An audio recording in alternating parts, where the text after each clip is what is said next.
శ్రీకాళహస్తి దర్శనం తరువాత నేరుగా ఇంటికే ఎందుకు వెళ్ళాలి? పంచభూతాల నిలయమైన ఈ విశ్వంలో గాలి, నింగి, నేల, నీరు, నిప్పు వాటికి ప్రతీకలుగా భూమి మీద పంచభూత లింగాలు వెలిశాయి. అందులో ఒకటి చిత్తూరు జిల్లాలోని శ్రీకాళహస్తిలోని శ్రీకాళహస్తీశ్వరునిగా వెలసిన వాయులింగం. అయితే ఇక్కడి గాలిని తగిలిన తరువాత మరే దేవాలయానికి వెళ్ళకూడదు అనేది ఇక్కడి ఆచారం. అందులో నిజం లేకపోలేదు. సర్పదోషం, రాహుకేతువుల దోషం ఇక్కడికి వచ్చాక పూర్తిగా తొలగుతాయని చెబుతారు.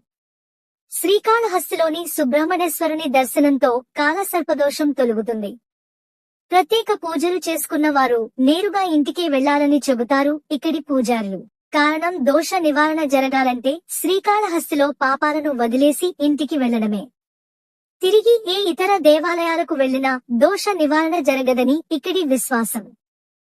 గ్రహణాలు, శని బాధలు పరమశివుడికి ఉండవని, మిగతా అందరు దేవుళ్లకు శని ప్రభావం, గ్రహణ ప్రభావం ఉంటుందని పురాణాలలో ఉంది. ఇందుకు నిదర్శనంగా తిరుమల శ్రీ వెంకటేశ్వరుని దేవాలయంతో సహా మిగిలిన అన్ని దేవాలయాలు దేశవ్యాప్తంగా గ్రహణ సమయంలో మూసివేస్తారు. గ్రహణ అనంతరం సంప్రోక్షణ జరిపిన తరువాతే పునఃదర్శనం ప్రారంభమవుతుంది. కానీ మూసివేయని ఒకే ఒక్క దేవాలయం శ్రీకాళహస్తిలోని శ్రీకాళహస్తీశ్వరునిది.